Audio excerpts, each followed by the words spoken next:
Hey there, welcome back. It's time once again for the Golden Age of DC Comics 365 Days, where I take this beloved coffee table book given to me by one of my best friends about 2 decades ago.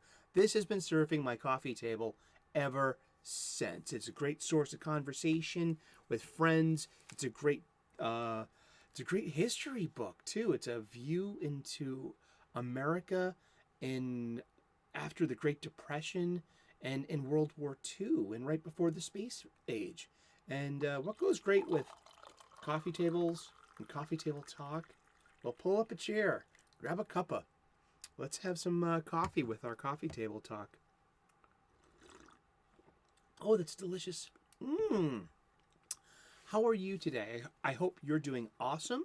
And if you need to be spirited away from these world's problems just for a few moments, may I suggest cracking open a comic book and forgetting about your world's worries just for a few moments, and then come back to reality and face your worries too. But yeah, just come aboard and have fun. And yeah, these stories should be fun, I'm pretty sure. We are going to use this book for its intended purpose. It's a page-a-day book. We're going to crack it open to today's date. It is May the 24th. We're going to look at some art. We're going to read the blurb, and then we're going to talk about comic books. And we're going to talk about comic books every day for the rest of the year. 3 p.m. U.S. Eastern.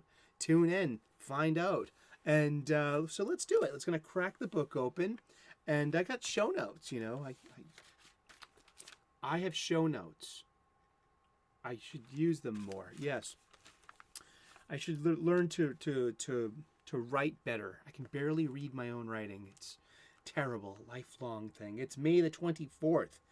And this is story and art by Jim Chambers from Adventure Comics number 34, January of 1939. The gorilla makes a pass at Tommy. That's it. That's all we got today.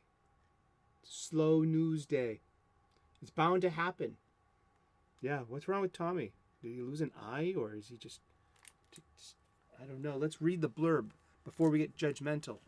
Before we start making the story up for the other person here. May I have the next dance? The big ape seems to be making quite an impression. But readers would have to wait until the next installment of Todd Hunter, Jungle Master, to see how things worked out for the mighty Jungle Man. Yeah, that's all we got. Probably some kind of Tarzan ripoff. You know, Tarzan was huge back then too, with movies and books. And yeah, this is a slow news day. Yeah, there's not much to say about that panel, huh? I don't feel here in my show notes it says, "Hey, let's do something. Let's talk about my ideas of the ages of comic books." Because once again, I found myself learning more and more about my beloved pastime here, and this show is. We're focusing on the golden age of DC Comics, but we're also going to talk about the subsequent ages as well. And what is an age of comics? The golden age of DC Comics runs from 1938 until 1955. The Silver Age begins in 1956 and runs until 1970. The Bronze Age, I'm a Bronze Age baby, goes from 1970 until about 1985. In 1985 starts something called the Copper Age. And Overstreet's price guide here. This is a great resource for any comics fan. Get your own copy. It's worth it. And it shows you the values of your collection. This is where it comes from, you know. This is an industry standard. So I'm using industry standards. I found that Overstreet had a really good delineation of the ages of comics. So they say that the Golden Age, 1938 to 1945, there's an Atom Age between 46 and 56, which is also the advent of the comics Code of America seal. Everyone knows this one. It's this approved by the Comics Code Authority. You know, that started in 1955 because of comics like this. Tales from the Crypt, horror comics were huge. With the Silver Age from 1956 until 1970, the Bronze Age from 1970 until 1984, and the Copper Age, they claim, goes from 84 until 92. And that Overstreet, this is Overstreet's glossary. Okay, the Modern Age goes from 1992 until now. I have my own synthesis and my own suggestion for this, as that the Golden Age is between 1938 and 1955, Silver Age 55 or 56 to 1970, Bronze 70 to 85, Copper from 1985 until 2000. And I've gone into that a few times in some previous episodes recently, so check those out. But because I want to talk about from 2000, what is after the Copper Age, and where are we now? That's what I want to talk about today for today's comic book shop talk. The ages of comic books. This started back in classical Greek not mythology, but the Ages of Heroes by Hesiod. Let's just look it up real quick on the wiki. All right, Hesiod. I will give you his wiki. Hesiod was he who admits the voice. Was an ancient Greek poet, generally thought to have been active between 750 and 650 BCE, around the same time as Homer. He is generally regarded as the first written poet in the Western tradition to regard himself as an individual persona with an active role to play in his subject. Ancient authors credit Hesiod and Homer with establishing Greek religious customs. Modern scholars refer to him as a major source on Greek mythology, farming techniques, early economic thought, archaic Greek astronomy, and ancient timekeeping. The Hesiod says that there was a Golden Age, a Silver Age, a Bronze Age, an Age of Heroes, which included the heroes of Troy, and then the Iron Age, which he was writing from. So this is where the concept of Golden Age, Silver Age, Bronze Age comes from. This is Western history. That's about it. But so for me, I'm thinking that the Copper Age goes from 1985 until 2000. That encompasses a lot. I think I see it as a 3-act story as well. And but what is at 2000? Well, I call that the Millennium Age. And I believe that the Millennium Age goes from 2000 to 2015. Looking at the Silver, Bronze, the Silver and Bronze Age both last about 15 years. That's why I say the Copper Age lasts about 15 years. And I can see a Millennium Age lasting another 15 years. And that's a good span. In 2000 came the first X-Men movie.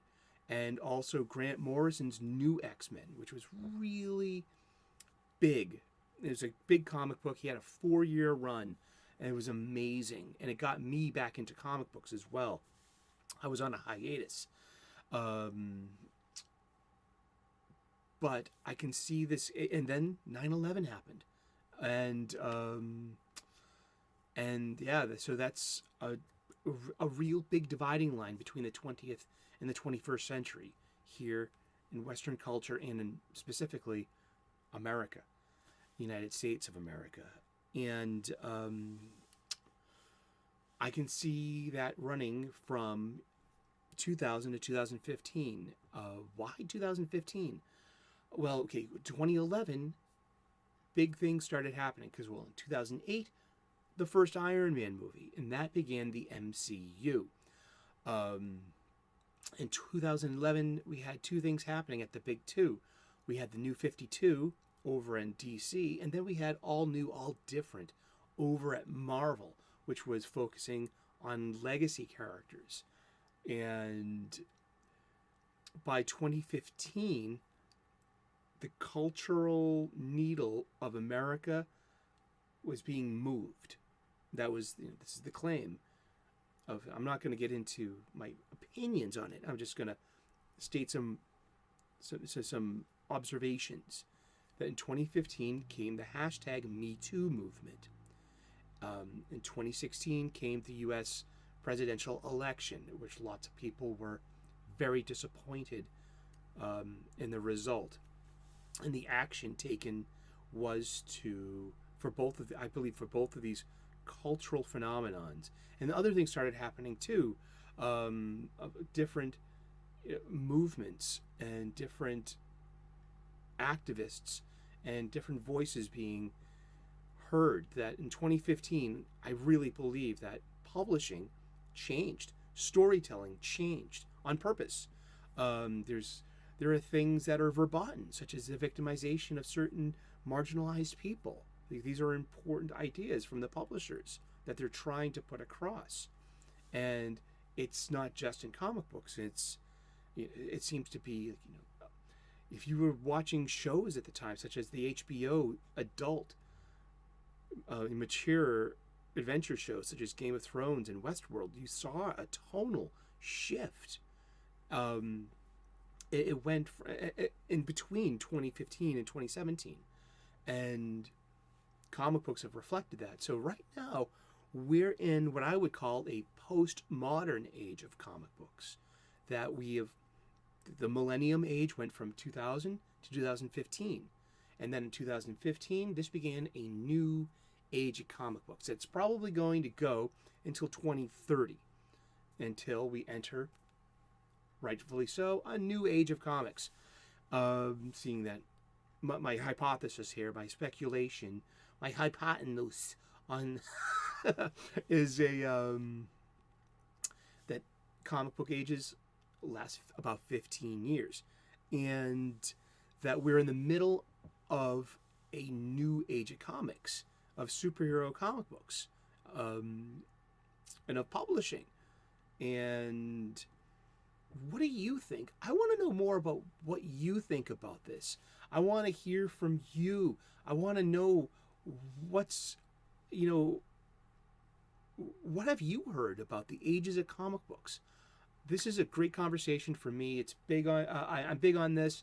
I want to learn more, and I also want to contribute to my pastime. So if I can contribute something such as the Copper Age going from 85 to 2000, and a Millennium Age, and I would love to be part of that conversation. Thank you for allowing me to be part of this conversation. I'm thanking you for being part of this conversation by tuning in. Leave a comment, like and subscribe. Turn on the notifications, smash that like button, all the good talk. And we make daily content here. We talk about pop culture, comic books. We talk about cooking. I'm a professional chef. I share my hacks with you in the What's Cooking playlist. I'm a spiritual guy, an ordained minister, amateur theologian. We get spiritual here. Hashtag lighten up. It's about enlightenment and how spirituality can help your daily existence. It really can. It can help break the cycle of bad thinking and bad moods. It can help. It really can. Thank you so very much. God bless. Namaste. Good luck. And we're going to be talking about comic books every day for the rest of the year. So you tune in tomorrow, 3 p.m. U.S. Eastern Time. We'll figure out who we're talking about when we turn the page. There's a link in the description to the Amazon page. Last time I checked, this book is about $7.50. It's an Abrams 2004 publication by Chip Kidd, Les Daniels, and Geoff Spear, and it makes a great gift. I know, because I've been gifted with this. And yeah, I love this book. It makes great conversation possible. Thank you so much for tuning in. Namaste. Like and subscribe, and I will see you tomorrow. All right. Thank you so much. Cheers.